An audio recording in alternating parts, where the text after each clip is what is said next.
La dernière fois, nous avons vu comment stocker des informations.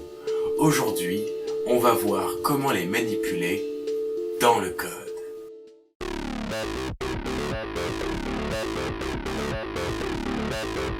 Pour manipuler ces informations, il nous faut pouvoir effectuer des traitements dessus, des calculs, des comparaisons, tout un tas de choses. Et bah, c'est ce qu'on va voir aujourd'hui avec les opérateurs. Bon, ça fait une semaine que j'ai pas fait de vidéo, j'ai dit que j'en ferais tous les jours. Et bah, ça reprend. De quoi tu te plains ?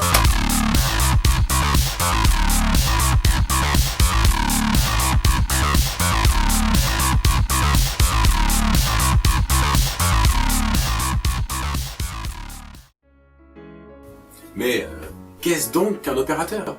Eh ben, un opérateur, c'est un ou un petit ensemble de caractères qui nous permet d'effectuer une fonction qui sera comprise par le langage. Les opérateurs, il en existe différents types. On peut noter les opérateurs d'affectation, les opérateurs arithmétiques, autrement dit les opérateurs de calcul, les opérateurs logiques et les opérateurs de comparaison. Alors ça, c'est les opérateurs qu'on va voir aujourd'hui. Il existe d'autres types d'opérateurs, tels que les opérateurs conditionnels ou les opérateurs bit à bit. Mais ils nécessitent la compréhension d'autres notions qui n'ont pas encore été abordées dans cette série de vidéos. Alors on les incorporera dans d'autres vidéos afin d'être sûr que tout soit clair et que ça commence pas à être un peu le bordel. Alors vous le savez, un ordinateur effectue des calculs. Ça, jusque-là, tout va bien. Mais comment, dans le code, il effectue ces calculs ? Eh ben, de manière la plus simple qui soit, pour faire une addition, tu mets un plus, pour faire une soustraction, tu mets un moins, pour faire une multiplication, tu utilises le signe étoile pour la multiplication, et pour la division, tu vas mettre un slash. Voilà. Et là, ça y est, tu peux faire des calculs.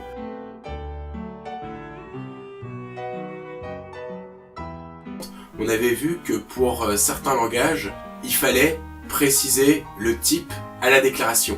En l'occurrence, aujourd'hui, étant donné qu'on ne va parler que de nombres, on va directement utiliser le type int pour manipuler des nombres entiers. Donc à la place d'avoir var au début de la déclaration, on va utiliser int. Voilà, mais ça veut juste dire qu'on utilise une variable de type nombre. C'est tout. Prenons un exemple simple pour le code. Ici, je vais déclarer une première variable qui s'appellera nombre 1 et une seconde variable nombre 2. La première, je l'initialise à 0 et la seconde, je l'initialise à 5. Et une troisième variable que j'appellerai résultat qui aura pour but de récupérer la somme des deux valeurs des deux variables. Et bah pour ça, tout ce que j'ai à faire, c'est lui dire ma variable résulte est égale à ma variable nombre 1 plus ma variable nombre 2. Et à ce moment-là, la valeur de résulte sera la somme des deux variables. Voilà comment est-ce qu'on fait une addition dans un programme. Et on peut faire exactement la même chose avec des soustractions, avec des multiplications et avec des divisions. Vous avez dit, c'est pas très compliqué. Donc pour s'amuser un peu, on va corser le tout et on va rajouter un nouvel opérateur. Parce que oui, il n'y a pas que ça en opérateur.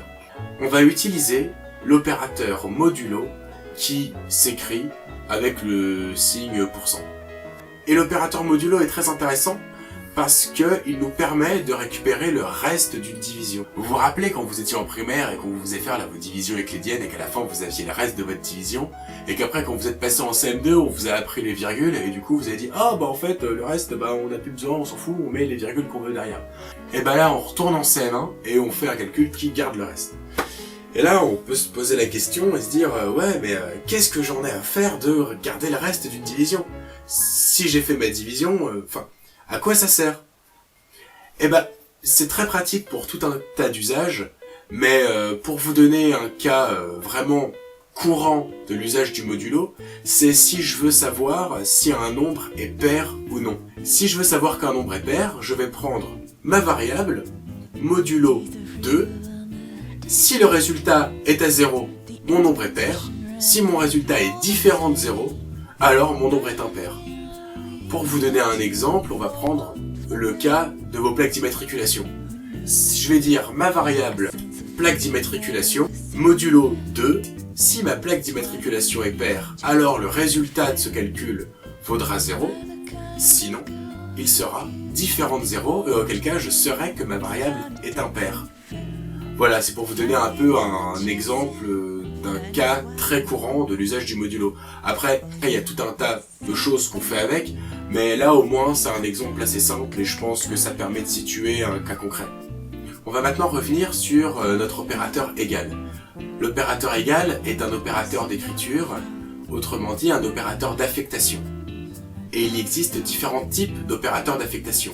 Le égal est un opérateur d'affectation simple, puisqu'il permet uniquement d'écrire une valeur dans une variable. Mais il existe également d'autres types d'opérateurs d'affectation, tels que l'opérateur d'affectation additionneur, le soustracteur, le diviseur, le multiplicateur et l'opérateur d'affectation modulo. Alors comment ça se présente? C'est très simple, pour l'additionneur on met un plus, le soustracteur un moins, etc. Maintenant, à quoi ils servent et comment ça fonctionne? Prenons le cas de l'additionneur, parce que c'est le plus simple et que ça va vous permettre de comprendre un peu le concept. Le but n'est pas que vous connaissiez par cœur tous les opérateurs, ça je mettrai le lien en description pour que vous puissiez creuser si ça vous intéresse, mais là le but c'est vraiment que vous compreniez le principe. Pour l'additionneur, je vais déclarer deux variables. Une variable nombre 1 et une variable nombre 2. On va pas s'ennuyer. Et si je veux que ma première variable soit égale à la somme des deux variables, je veux juste lui dire, eh bah, c'est ta valeur plus la valeur de la deuxième variable. Et bah pour ça, je vais utiliser l'affectation additionneur pour lui dire nombre 1 plus égal nombre 2. Et bah on voit bien à ce moment-là que le résultat sera la somme des deux nombres. Et voilà basiquement comment on utilise un opérateur d'affectation additionneur. Et c'est le même principe qui sera appliqué aux autres opérateurs d'affectation.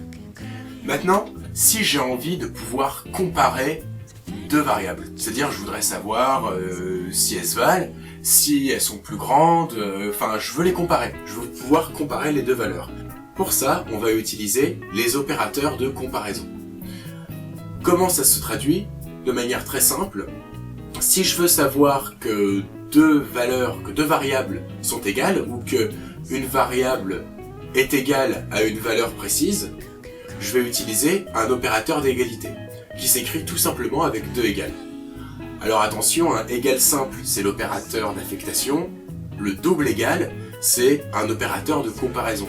Attention à pas confondre les deux, c'est très important. Maintenant, si je veux savoir si mes variables sont différentes, s'ils n'ont pas la même valeur, je vais utiliser un autre opérateur qui va me permettre de savoir qu'ils sont différents. Pour cela, je mets un point d'exclamation et un égal. Et à partir de ce moment-là, je sais qu'ils sont différents. Pour savoir si un nombre est plus grand qu'un autre, j'utilise le signe plus grand que. Pour savoir s'ils sont plus petits que. On peut également savoir si notre variable est inférieure et égale à une valeur. Admettons, si je veux savoir si mon nombre est plus grand que 5, mais que 5 fait partie des informations que je veux récupérer, je vais utiliser plus grand que égal. Et à l'inverse, plus petit que égal. Voilà, donc dans le premier cas, si on met pas le égal, c'est strictement inférieur ou strictement supérieur. Et dans le cas où j'ajoute un égal, je sais qu'il est égal et supérieur ou égal et inférieur. Et voilà, maintenant on est capable de comparer une variable à une valeur, etc. C'est beau, non? Vous vous rappelez quand je vous disais qu'un programme avait besoin de compter? C'est tellement vrai qu'on a créé un opérateur rien que pour ça. Ce sont les opérateurs d'incrémentation et de décrémentation, et c'est ce qu'on va voir maintenant. Un opérateur d'incrémentation va nous permettre de compter de 1 en 1. Et là vous pouvez me dire, oui mais à quoi ça sert de créer un opérateur pour ça? Et justement, on a créé cet opérateur parce que c'est quelque chose qu'on utilise tout le temps, et pour ça, il y a deux types de façons de l'exploiter. Reprenons un exemple concret. Je vais avoir ma variable compteur, que je vais initialiser à 0, parce que pour l'instant, j'ai rien compté. À la ligne d'après, je veux que la valeur de ma variable soit égale à sa valeur, autrement dit 0, plus 1. Grosso modo, j'ai envie que ma variable soit égale à 1. Et bah pour ça, je vais faire appel à ma variable égale ma variable, pour faire appel donc à la valeur de ma variable, autrement dit 0, plus 1. À ce moment-là, on vient d'effectuer une incrémentation. C'est-à-dire que ma variable est égale à elle-même plus 1. Et l'opérateur dont je vous parlais tout à l'heure, l'opérateur d'incrémentation, nous permet de faire ça de manière beaucoup plus synthétique. On va prendre notre variable, et juste avant notre variable, on va lui mettre 2+. Voilà, là, ce que vous voyez là correspond exactement à la ligne au-dessus. Mais des incrémentations, il y en a de deux types. Ce que vous voyez là, c'est ce qu'on appelle une pré-incrémentation. C'est-à-dire qu'à la ligne où je fais mon instruction, si j'essaye de capter la valeur, elle sera bien égale à sa valeur plus 1.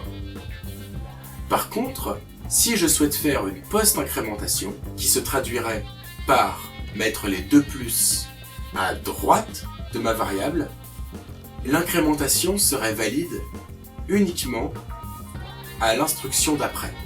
Ce qui est une différence énorme. Encore une fois, on reviendra dans quel cas c'est vraiment pertinent. Évidemment, pour la décrémentation, c'est-à-dire pour décompter de 1 en 1, on a juste à remplacer les plus par des moins.